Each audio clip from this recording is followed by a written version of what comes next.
Have you heard Cudcad? If not, allow me to show you the beauty of Cudcad, the last resort that located in the municipality of Siroma in Camarines Sur. Before visiting the place, let me share to you first our experience. There are two ways to visit Siroma, or option of going by land. We make our reservation through a travel and tour company that covers meals and service van, and we are joiners for this trip. Via air is the second alternative. You can reserve your trip in advance for a lower fare. The nearest airport to Siroma is in Naga City. According to my research, land travel often takes 12 to 14 hours, though it still varies depending on the traffic and itinerary. We traveled during Holy Week. By the way, ours took 16 to 17 hours. After reaching the destination, we install our tent provided by our travel and tour. Please make sure to bring off lotion to protect you from sandflies and mosquito during stay. Make a habit of applying your sunscreen every 2 hours to avoid from sunburn. Dito, ang konti ng tao, parang less than 50 lang yung tao dito sa resort na to.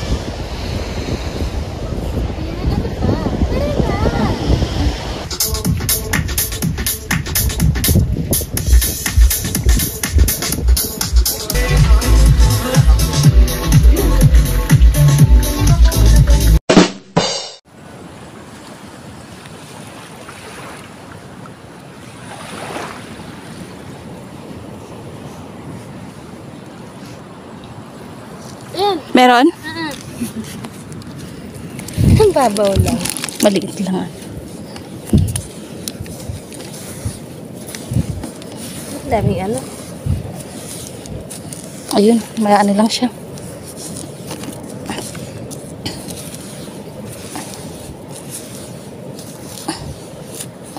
May lintik tong mga to, nananahimik kami dito sa naglat lang niya. Wait lang. Ang dami ano, picnic na nalipad.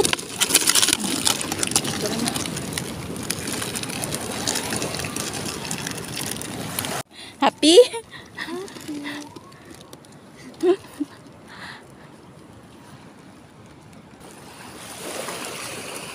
Walang mga ano na po kami, mangingisda. Mag-change na tayo ng profession.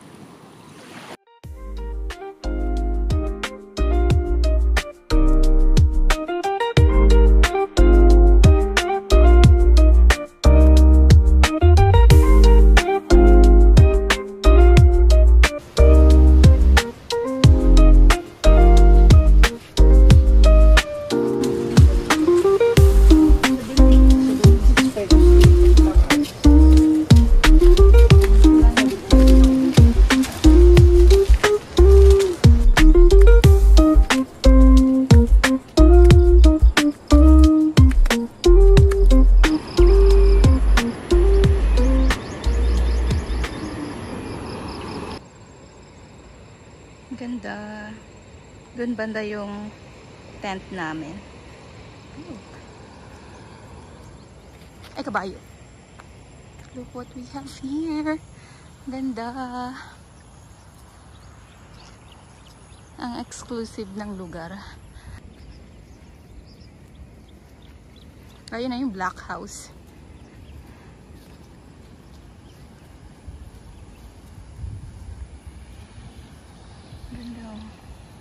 Mas maganda pala yung ano dito eh.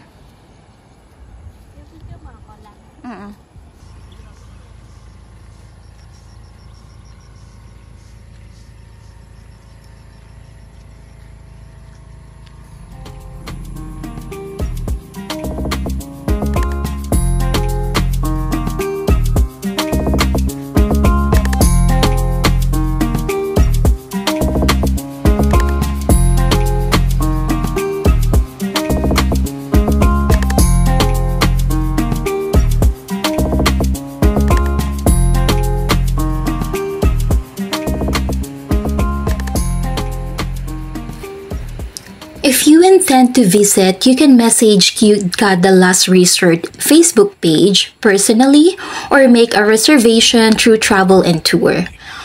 Only 3 home accommodation, 1 glamping tent, and a tent camping are available in KudeCat.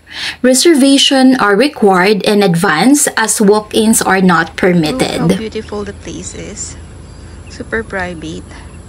Parang mga nasa 50 lang yung mga tao dito. Ang layo nga lang niya sa city. Parang inabot ng 16 hours yung travel namin.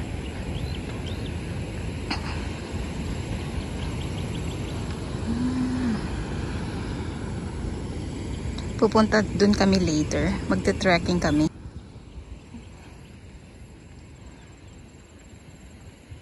Ganda. 3 days, 2 nights tong accommodation namin. Then, camping lang kami. Doon kami yung tent namin. Super ganda, diba?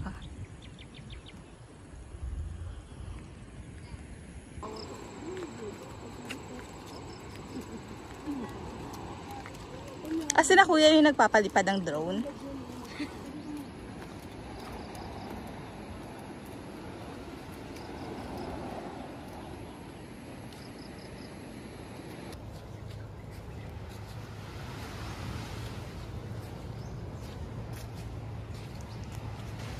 Ito yung area for tent camping.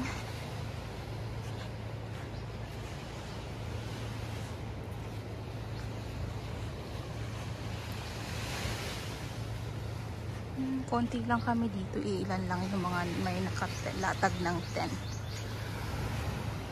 3 lang kasi yung accommodation na available dito sa tent. Then, ito yung tent namin.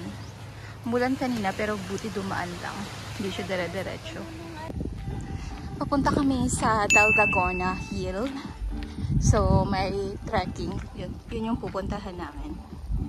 Hindi ko alam kung ilang minutes tong trekking namin. Pero, pagbe-trek lang naman kasi open field naman siya eh.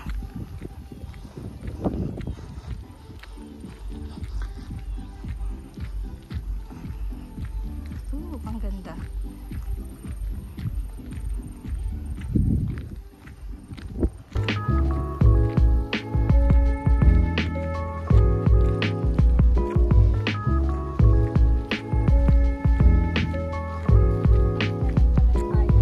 Oo nga.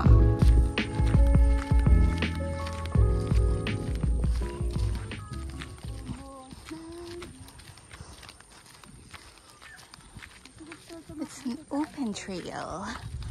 Ha? Sige.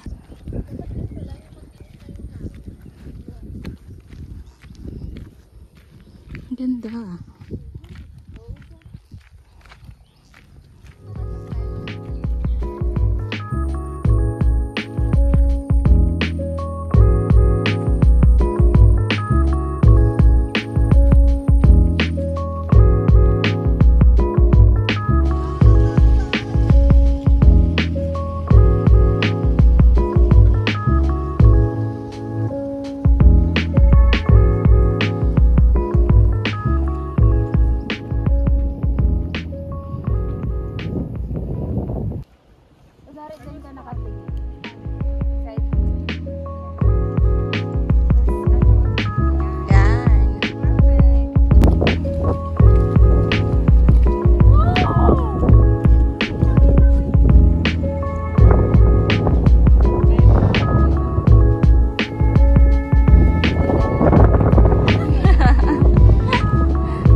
talaga.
Visiting Cudcad is a long journey. Our travel experience is a bit worse for us because of the van service that have problems with the air conditioning and the itinerary was not followed. It is a sweetie journey from going to Cudcad and going home, so please make sure to ask your travel and tour in advance and make sure to research thoroughly to avoid the same experience. By the way, our travel and tour are to Manglao Outdoor Club and our organizer is Erwin Doringo. Our travel journey is worse, but I cannot say the same after reaching our destination. The green field and blue ocean welcome us when we reach Siruma. The green field scenery and windy breeze make us happy and content despite of the summer heat as we trek to Daldagon Hill. The blue ocean makes me feel tiny, and it makes me put my whole life into a new perspective. I can say that we enjoy our journey. The sound of the waves give us comfort despite of the uncomfortable tent accommodation at night. Watching the sunrise and sunset give us hope again to continue our journey in life. They say home is where the heart is. For most people, that consists of 4 walls, but for me, it's the nature where my heart is. If you are looking for an exclusive place to unwind and relax, I highly recommend Cudcad The Last Resort. I will definitely visit the place again if God will permit it. Thank you for watching and I hope you enjoy this journey.